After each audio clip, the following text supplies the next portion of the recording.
Hi, good morning.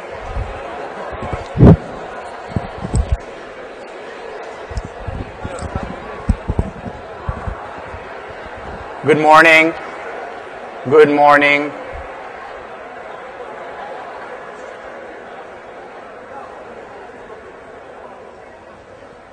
Hi. Hi. Good to see you.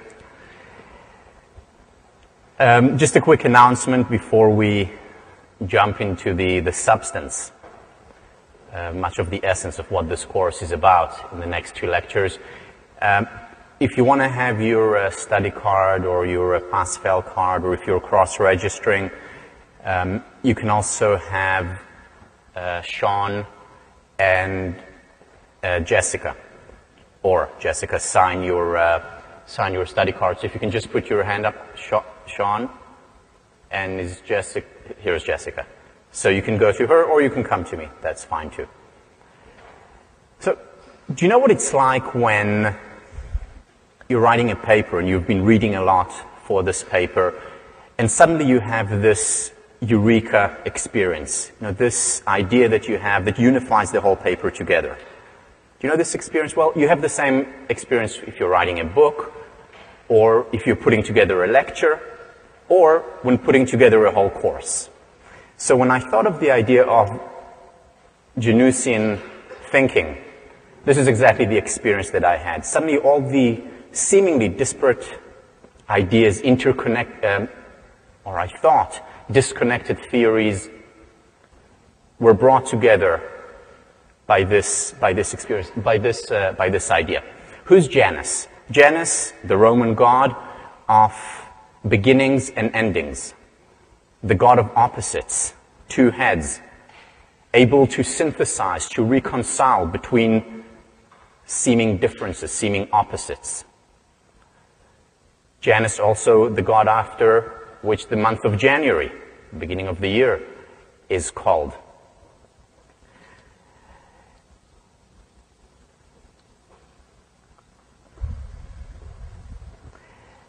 The term Januszian thinking is where I first encountered it, was in the writing of a psychoanalyst, a psychologist. I was preparing, I remember, about 10 years ago for a creativity workshop that I was given, and he wrote about creativity in the subconscious, and he talks about Janus, and here is what he said.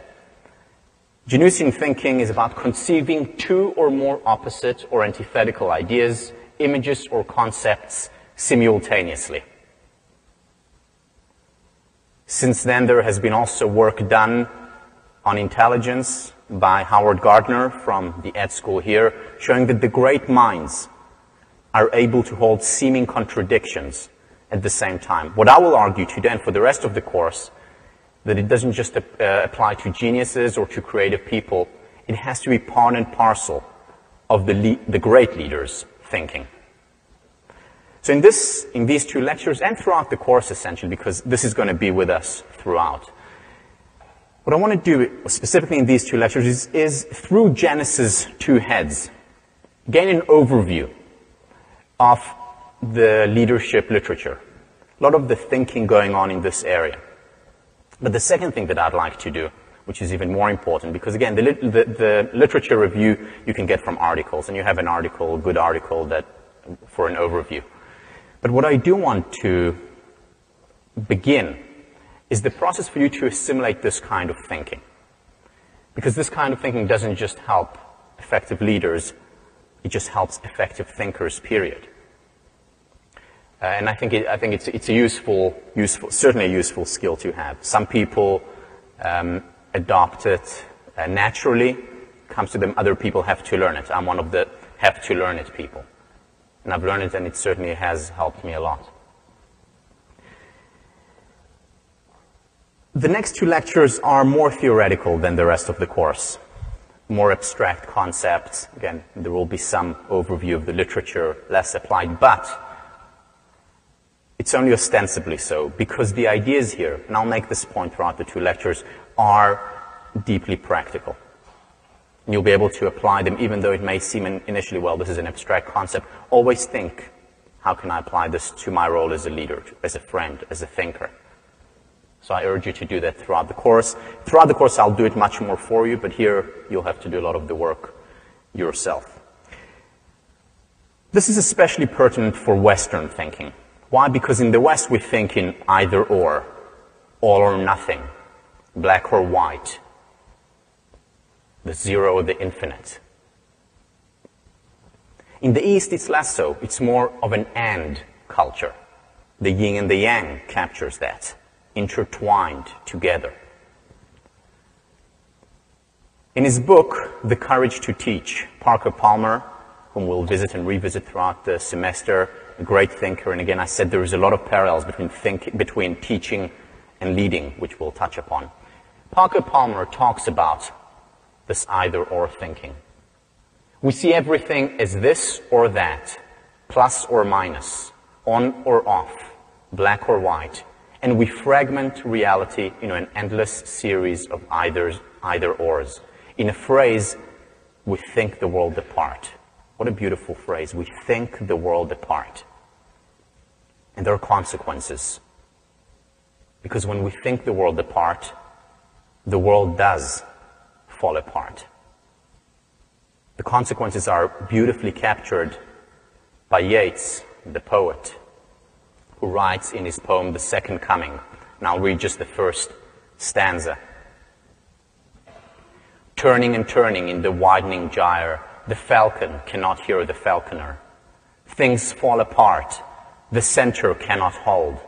Mere anarchy is loosed upon the world.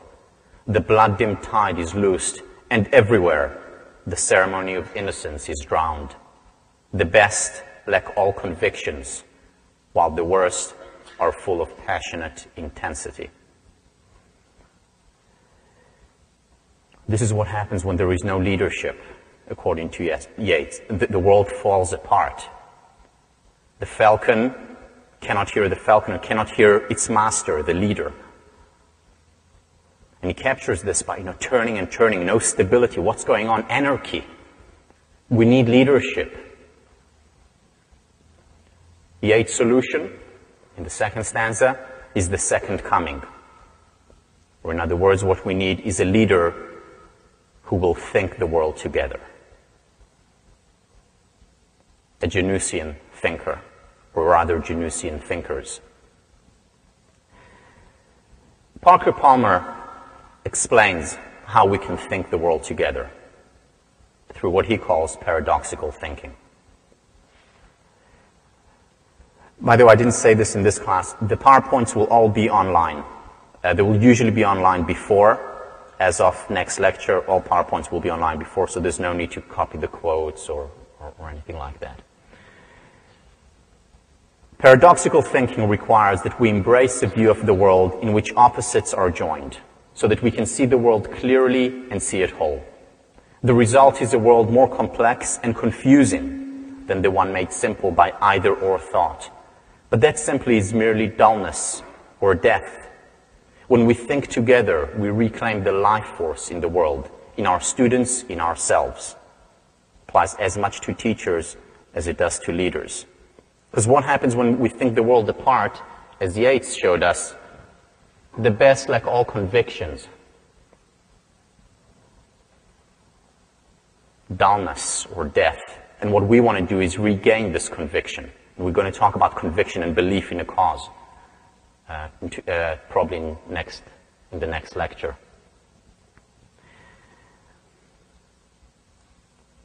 A leader or an individual cannot afford to compartmentalize, to think the world apart. On the individual level, the all or nothing thinking, those of you who have taken 1504 or will take 1504, I talk about perfectionism there, the all or nothing approach. Leads to much unhappiness. That's on the individual level. As a leader, it affects yourself and the constituents. In this course, we're going to bring things together. We're going to bring things together through systems thinking. We're going to bring together in our lectures on ethics, the moral and the practical, being principled and being flexible. We're going to bring together, as you know, action and reflection, thinking and doing the world together.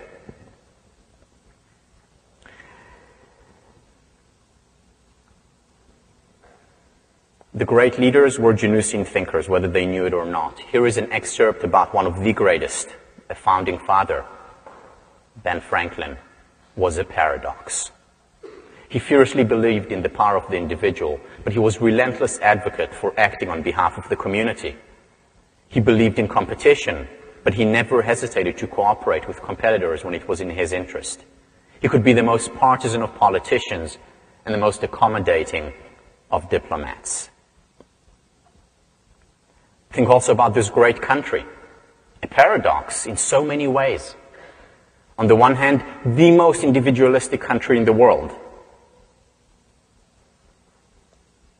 One of its pillars is individualism. At the same time, no country in the world gives as much to charity, as much humanitarian aid as the United States, hands down. Or look at capitalism, the system upon which this country is built. On the one hand, what is capitalism about? Competition, right? Cutthroat competition. But on the other hand, think about your breakfast cereal this morning, which Harvard bought in a capitalist country. How much cooperation had to go into this breakfast cereal? So first you have the growers. Then you have the farm workers. Then you have the truck drivers, or the captain on the ship and the crew. Then you have the buyers. Then you have the sellers. Then you have Harvard dining services. Then you have the person working in the kitchen, the person working in the dining hall. All these people cooperate so that you can have your breakfast cereal this morning. So what's capitalism about? Competition or cooperation? Janice would say yes. It's about both. Reconciling seeming opposites. Also, most successful organizations are able to do that. This is a book that I'll refer to throughout the semester. Excellent book, Built to Last, one of the, say, top 3 in the field of organizational behavior and leadership. I'm not going to go into depth here because I'm going to talk about it much more when we talk about setting a personal and an organizational vision. But what this book says, or what it does, it takes the visionary, the most successful companies in the 20th century, companies that have been around for long and companies that have been very successful for long, such as Ford, such as Disney, such as Sony, such as Procter & Gamble. And it looks at what makes them unique relative to other successful companies, but not extraordinarily successful companies. And what they do is they identify 12 myths, and then they dispel these myths. Here is one of the myths that they identify. That you can't have your cake and eat it too. In other words, either or. And what they found that these great companies do is rather than succumbing to the tyranny of the or, they embrace the genius of the and, Janussian thinking. In other words, they're able at the same time to have a very strong core values which is unchanging, but at the same time completely update themselves with technology. No change and change at the same time. They're very moral companies that stick to a set core values, but at the same time they're very practical. These companies have a strict culture, strict boundaries, and at the same time they allow for freedom that brings about creativity. And Janussian thinkers at the helm of these companies.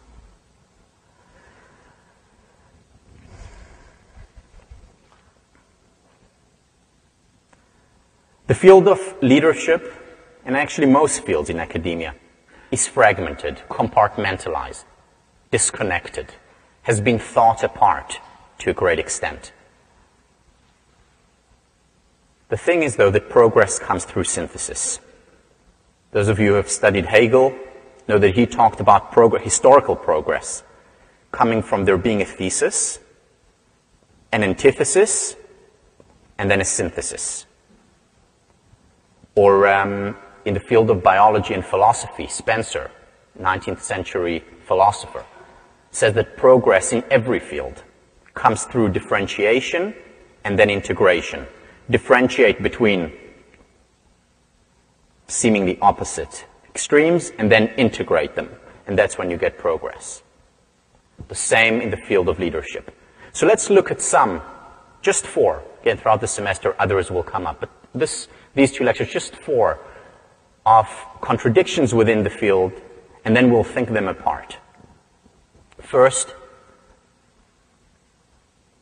does historical progress come through one person, the great person theory, or is it all about the situation, the social circumstances? A lot of debate on that in the leadership literature, which we'll address. Should a leader, a successful leader, be mostly democratic or authoritarian? Dogmatism or relativism? This, you may think, has just got to do with the philosophy department, Emerson Hall. Very much applies to leadership. And finally, what should I be as a leader? A tough guy or a nice guy? Demanding or more accommodating? Again, a lot of literature within leadership talking about this. Some of the ideas that I'll present today in the next class, and probably throughout the semester, are going to be somewhat controversial. I don't expect you to agree with everything that I say. I do expect you to challenge me if you disagree. Again, either in email, and I will address it in class, in front of the class, or if you prefer, we can do it one-on-one. But I think that part of becoming a leader, as I said last time, is getting out of our comfort zone. And as I said, both of us are all of us are taking this class. For me, to present controversial ideas is going out of my comfort zone. I don't like it. And I hope also to get you out of your comfort zone by presenting these ideas. Again, this is not just a class on leadership, it is a class in leadership. So let me begin first with the person or the situation.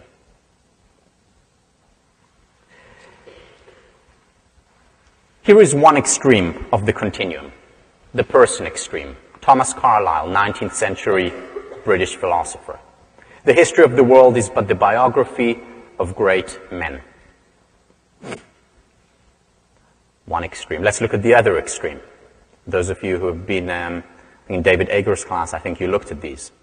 The other extreme is the Russian writer, a contemporary of Carlyle, Leo Tolstoy. Here is what he has to say. Man lives consciously for himself, but is an unconscious instrument in the attainment of historic, universal aims of humanity. A deed is irrevocable, and its result coinciding in time with the actions of millions of other men assumes an historic significance. The higher a man stands on the social ladder, the more people he is connected with and the more power he has over others. The more evident is the predestination and inevitability of his every action. A king is history's slave. And he continues. In historic events, the so-called great men are labels giving names to events, and like labels, they have but the smallest connection with the event itself. Every act of theirs, which appears to them an act of their own will, is in an historical sense involuntary and is related to the whole course of history and predestined from eternity. Very deterministic perspective. Not even a king has free will. He then gives the examples of Napoleon and Alexander the Great as two leaders that we would think changed history. He says, the actions of Napoleon and Alexander, on whose words the events seemed to hang, were as little voluntary as the actions of any soldier who was drawn into the campaign by lot or by conscription. This could not be otherwise, for in order that the will of Napoleon and Alexander, on whom the events seemed to depend, should be carried out, the concurrence of innumerable circumstances was needed, without any one of which the event could not have taken place. pawns of history.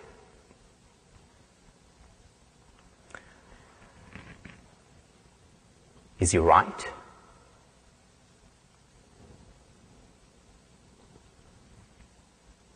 W.E.B. Du Bois doesn't think so.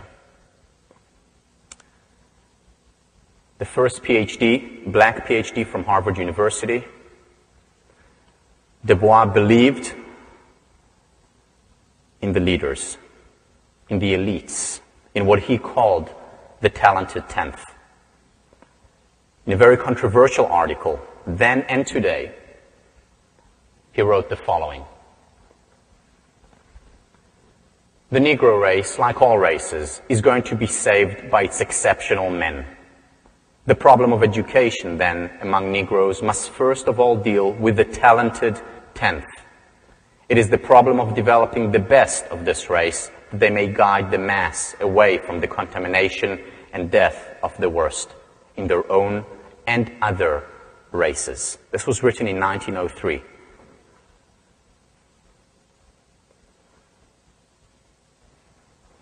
Is he right? Here he continues.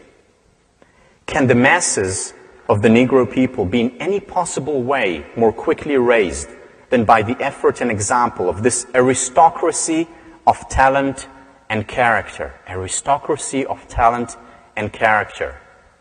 The leaders.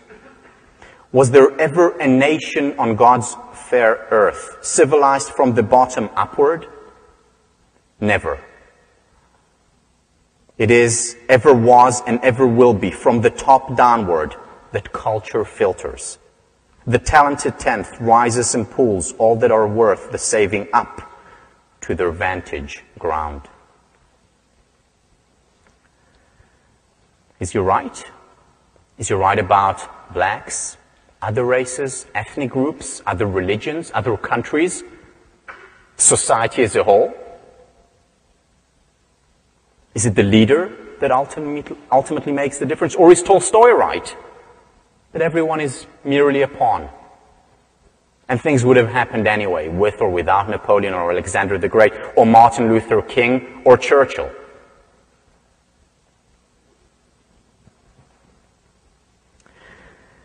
Well, the academic literature is full of this debate. I'm not the first one nor the last one to raise this. And academic literature asks, does leadership matter? In a paper, by the way, Du Bois' paper, article is on your reading list, as is this paper that I'm going to discuss now by Alan Thompson, who is a professor in Britain, in Manchester University. So he first gives the literature of those who think that leadership does not matter, beginning with the most famous paper, 1972, Liberson and O'Connor. This is usually, in leadership classes, the first paper that people read. What Liberson and O'Connor said, it doesn't matter. If you look at the variance, you run a regression, you look at the variance for which the leader is responsible, it's minute, almost negligible. Most of it are things like the market, the organization itself, the period of time that it's in. In other words, it's all the situation. Tolstoy was right. Du Bois, Carlyle are wrong. Two of the leading scholars in the field, in organizational behavior, Pfeffer and Selancic from Stanford and Carnegie Mellon University, respectively, agree. Here is what they say. Studies estimating the effect of administrators have found them to account for about 10% of the variance in organizational performance. This is a striking contrast to the 90% of intellectual effort that has been devoted to developing theories of individual action. These are two of the leading researchers in the field. If they're right, I don't know if we should be here. We should rather be, studying social science, social psychology, understand forces instead of the leader. This is the focus of this class.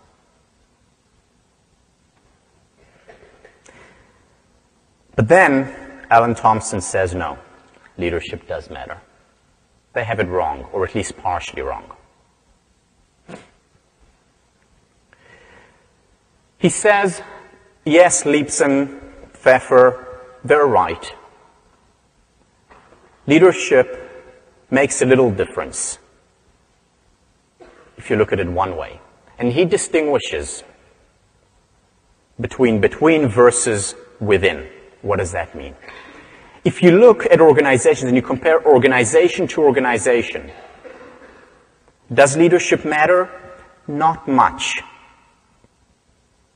But if you look at the same organization and you say, let me put one leader in this organization versus another leader in this organization, i.e. within the organization, leadership matter a great deal. Let me explain this with an analogy. Racing. Let's say you have 2 racing cars. How much does the driver matter? Well, if you compare Formula One to a collectible item, not much. I mean, given basic driving skills, sorely lacking in Boston, sorely lacking in Israel, but given basic driving skills, this is going to win hands down. It's going to do much better. That's between types of cars. But how about if all the cars are Formula One cars, i.e. within this type of a car? Does the driver, i.e. the leader of the car, matter? Absolutely. A great deal. The same applies to organizations. If you compare Walmart with the mom-and-pop grocery store, of course leadership is going to account for very little of the variance in terms of the differences. But take 2 identical stores, and leadership is going to make all the difference. Do you see the important distinction? Very simple, I mean, in retrospect. But no one thought about it until Thompson came up with this distinction. Leadership matters, and it matters a great deal. And he showed that it accounts for a lot of the variance when we look within similar types of organizations. One study that he cites, again, there are many others, is the skipper effect, the captain's effect. Ships, herring fishing ships in Norway, they took 200 similar ships and looked at their yield. And the skipper affected the yield over 3 years and accounted for the variance of up to 50% of the yield. Leadership makes a lot of difference within similar types of organization.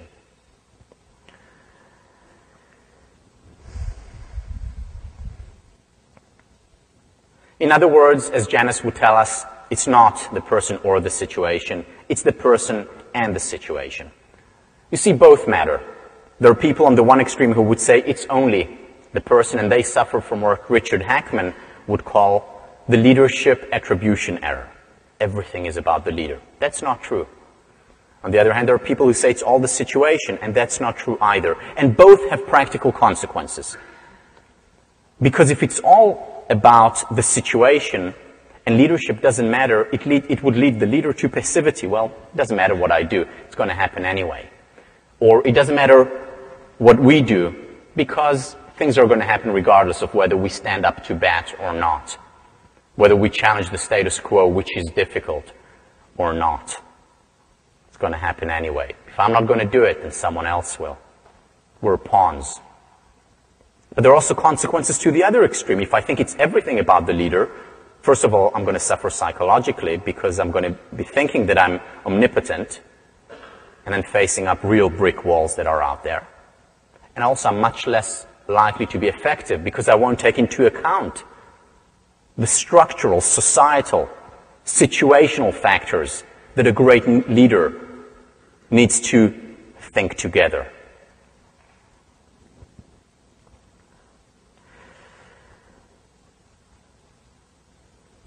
John Gardner, whom we've encountered last time, writes in his book on leadership, historical forces create the circumstances in which leaders emerge, but the characteristics of the particular leader, in turn, have their impact on history.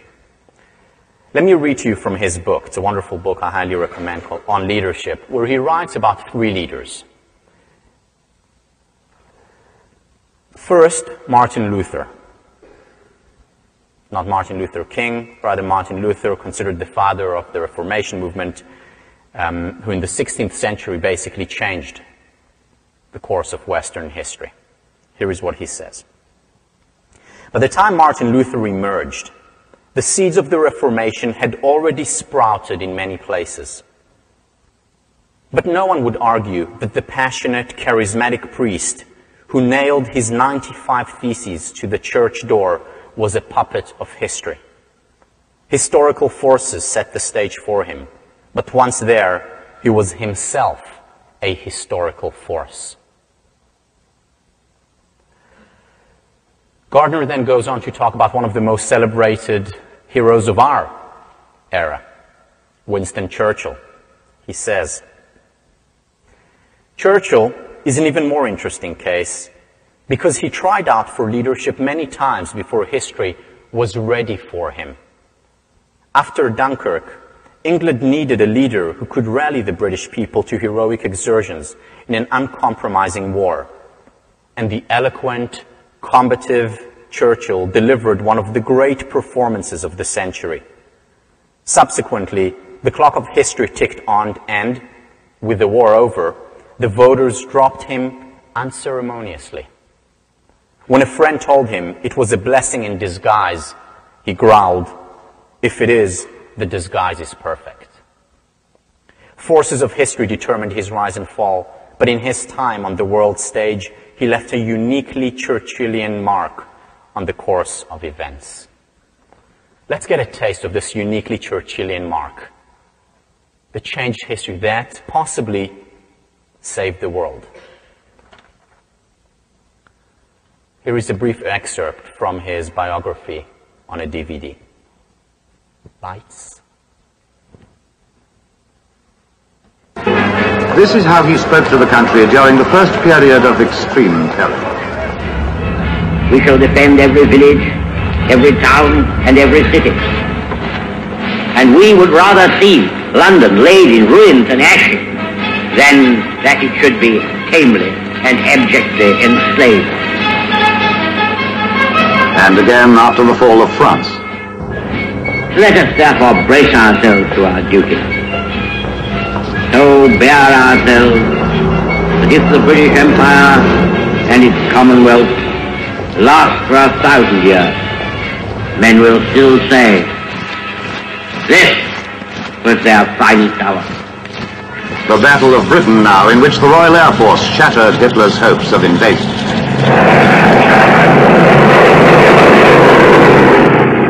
Never in the field of human conflict was so much owed by so many to so few. Was that, could you hear? Partial. Well, you saw the pictures. In 1,000 years, may they say, this was the British Empire's finest hour. This was after the fall of France. Or the Battle of Britain, never has the fate of so many been in the hands of so few. You know, words that rallied the British Empire, basically the last barrier before Europe fell, and words that ultimately rallied this country to join in and defeat Nazism. Let's move on a few years to another leader, Martin Luther King. Here is what Gardner has to say about him. The movement toward racial justice, so agonizing slow in the half-century following the Emancipation of Proclamation, 1863, and the 14th Amendment, 1868, began to develop momentum after the founding of the National Association for the Advancement of Colored People, 1910. Both world wars stimulated massive movements of blacks into northern cities. In 1941, President Roosevelt banned racial discrimination in defense industries, and later President Truman ordered the desegregation of the armed forces. The Supreme Court's ruling against separate but equal schools came in 1954. Great events were in train. Martin Luther King Jr. had not set them in motion, but he responded in a more compelling fashion than any of the other black leaders of his time. King had a far broader and deeper philosophical view than most of his contemporaries. He had an eloquence that none could match, and he had unflinching courage. He risked death many times before he was assassinated in 1968. Here is again a glimpse of his philosophical view and also of his eloquence. I don't have but one speech. I don't have but one message as I journey around this country.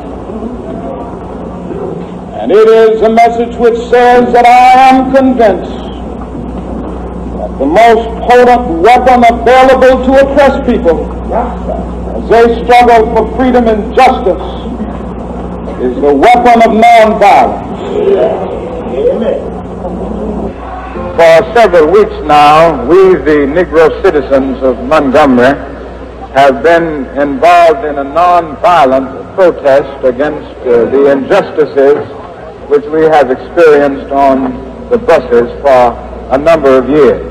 This is a nonviolent protest. We are depending on moral and spiritual forces, using the method of passive resistance.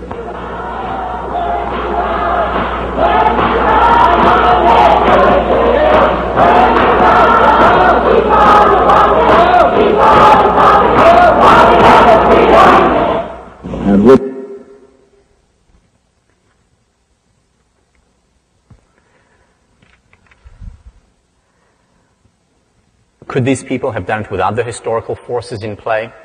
Absolutely not. But to say that it would have happened anyway, probably not. Historical performance comes from great opportunities greatly met. This is what the great leader does. Seize the opportunity and meet it with greatness, with courage, with eloquence, with persistence. Courage more than anything else.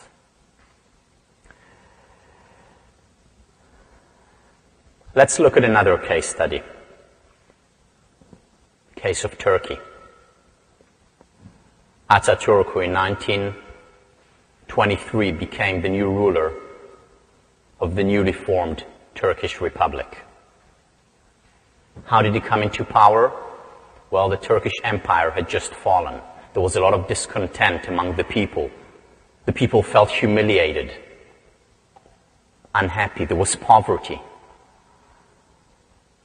And he came to power, and what he did was change the entire country. First of all, separating religion from state, instituting full rights to women, ending the subordination of women. Also putting a new penal and legal system, a modern one, in place. Real changes. Could he have made these changes without the factors that were around? Probably not. But could anyone have done? Would it have happened anyway? I don't know. Now, we can't run a controlled experiment on this. But we have some somewhat similar cases in history. Hitler, how did he come to power? Well, the German people felt humiliated after their defeat in the Great War. They suffered from poverty. As a result, the inflation was astronomical. There was discontent with the corruption of the previous generation, just like there was in Turkey. And Hitler came to power and promised a new Germany to restore the pride of the people. Only he took it in a very different direction than Atatürk took it. Here's another example. 1979, Iran. There was discontent with the rule of the Shah. There was poverty, while the Shah lived in the laps of luxury. A perfect historical circumstance. And then comes Khomeini and takes it in a radically different direction than Atatürk took Turkey. none of the three leaders, or any other leader for that matter, could have done what they did without circumstances. But where they take it, what they do with it, is what matters. In an article that you'll be reading, Locke and Kilpatrick, it would be a profound disservice to leaders to suggest that there are ordinary people who happened to be in the right place at the right time. Maybe the place matters, but it takes a special kind of person to master the challenges of opportunity.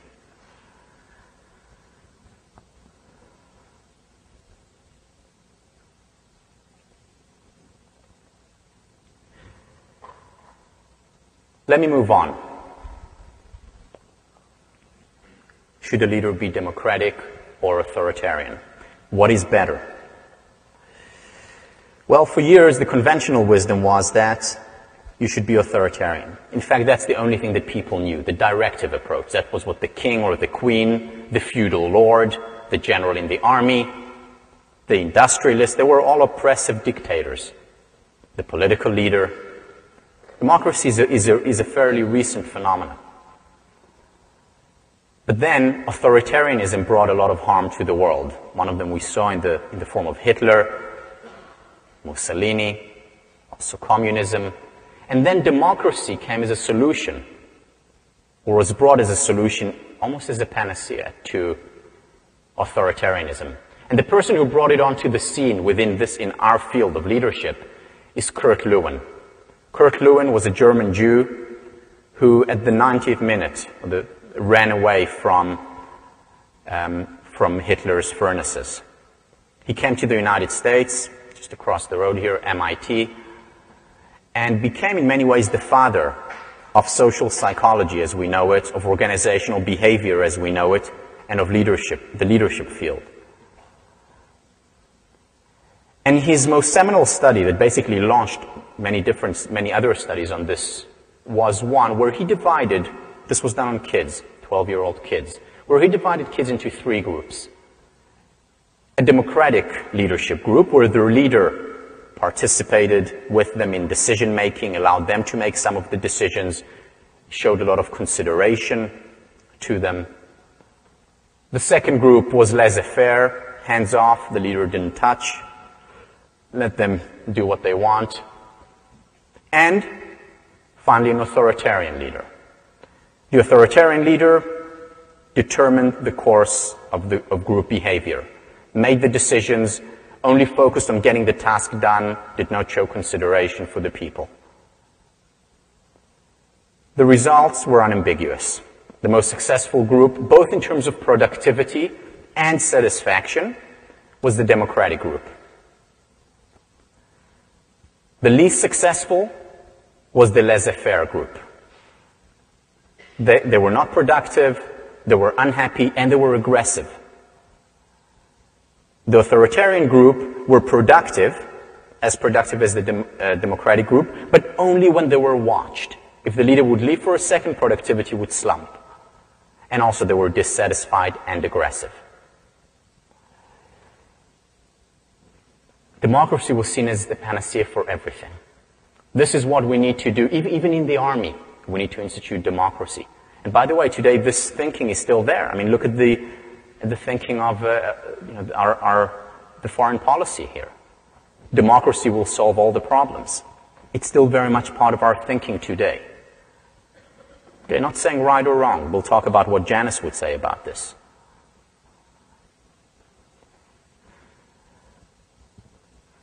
And this spawned a whole research in the area. Here is one of the leading organizational behaviorists, Ed Lawler, from the University of Southern California. We finally, this is just recently, we finally need to put to rest the traditional hierarchical, job-based, and bureaucratic model of organization that has dominated business thinking for so long. Democracy is inevitable, even in the workplace, and the evidence suggests that this is more and more becoming a reality.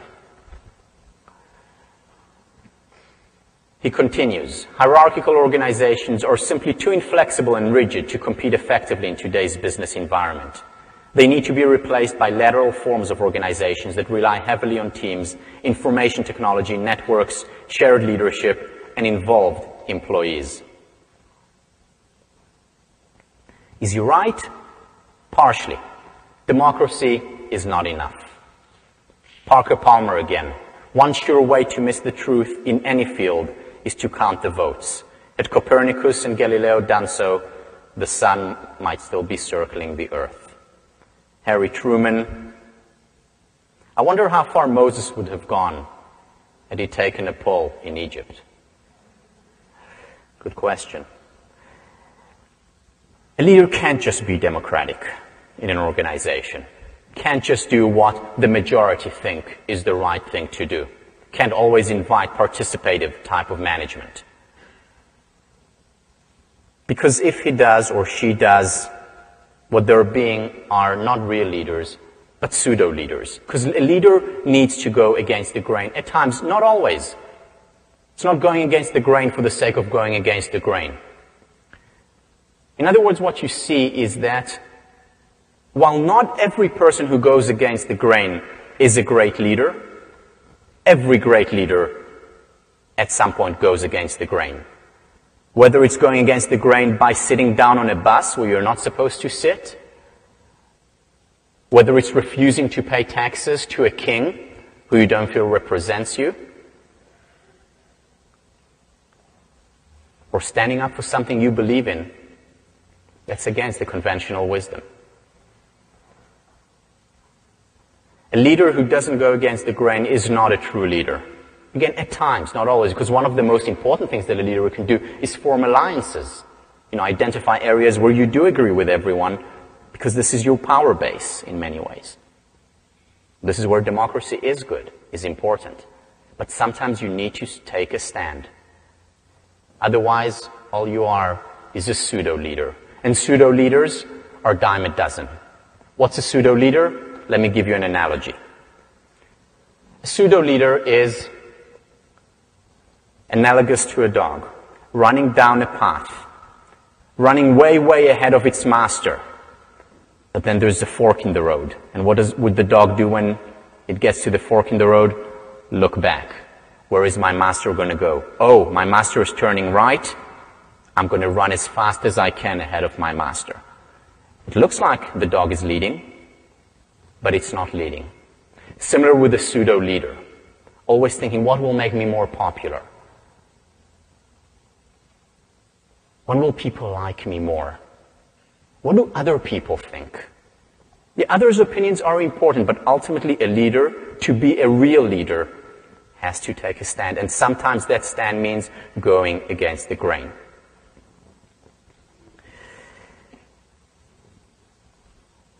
We're out of time. I'll see you on Wednesday. Thank you.